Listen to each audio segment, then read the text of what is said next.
Zishimani 25 ndo yangu patani wanimeni aribadadani demu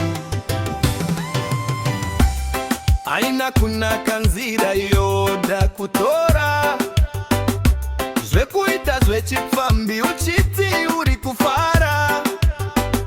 vachinji vedu kumari ndataka vatserera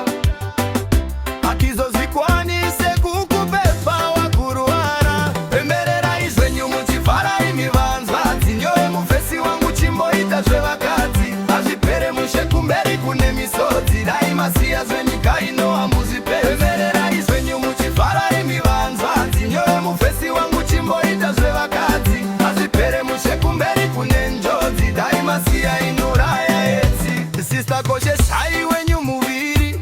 unoyera mutemberi ya mwari uchazopedzisira wabuda munyaviri ndoda kuti uite yakanaka mbiri zva unoita izvi chekuchera chichakuruma life inoda vision nasa kuzuma dai wazvisiya kuti mangwana usazochema ndiri wako wangu nzeve ndatokuruma pemberera izvenyu muchifara imivanzva dzinyowe mufesi wangu chimboita zvevakadzi azvipere mushe kumberi kune misodzi dai masiya zvenyika ino hamuzvipere pemberera izvenyu muchifara imivanzva dzinyowe mufesi wangu chimboita zvevakadzi azvipere mushe kumberi kune njodzi dai masiya inoraya etsi usapiwe presha nevamwe mune zvakaipa kazhinji kacho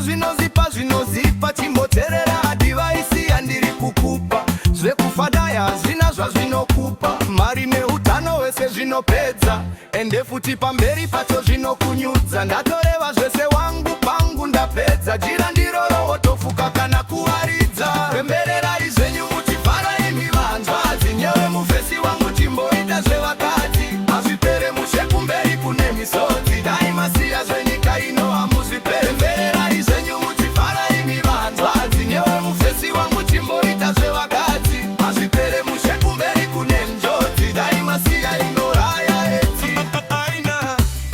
kuna kanzira yoda kutara shemboita zvechipfambi uchiti uri kufara vazhinji vedu kumari ndataka vavacherera